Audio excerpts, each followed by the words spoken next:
Hi friends, welcome to Pavan's stories. నేను మీ పవన్ కుమార్ పెంటు. ఈరోజు ఓ కవితతో వచ్చాను. దీనికి ఏ శీర్షిక పెట్టాలో నాకైతే తెలియలేదు. విన్న తర్వాత కామెంట్లో మీరే దీనికి ఒక పేరు పెట్టేయండి, సరేనా? ఇక మొదలు పెడదామా? వెళ్ళాలని నాకు లేదు, కానీ తప్పదు. ఏదో ఒకరోజు చేయి విడవక తప్పదు కదా. జీవితంలో మరిన్ని మజిలీలు గడపాల్సిందే కదా.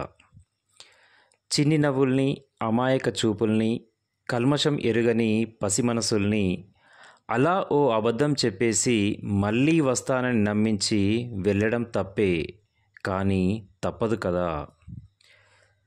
నన్ను అర్థం చేసుకోవాలని నన్నే తదేకంగా చూసే ఆ కన్నుల్ని అలా చూస్తూ ఇంకాసేపు అక్కడే ఆగితే వారి సంగతేమో కానీ ముందుగా నేనే వర్షిస్తాను. మరి అది నాకస్సలు ఇష్టం లేదు.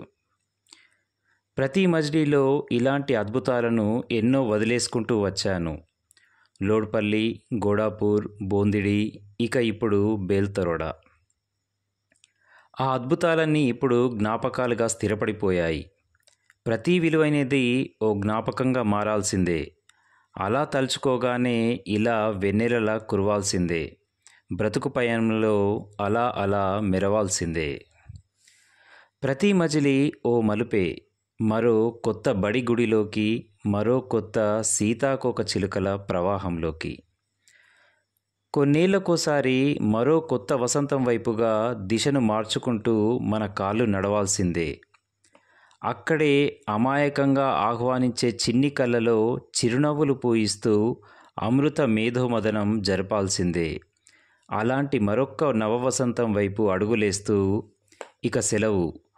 నేను నడిచిన ఆ రహదారులకు, ఆ అద్భుత మిత్రులకు, గుండెల్లో సదా నిలిచే నా చిన్ని పిల్లలకు ఇక సెలవు.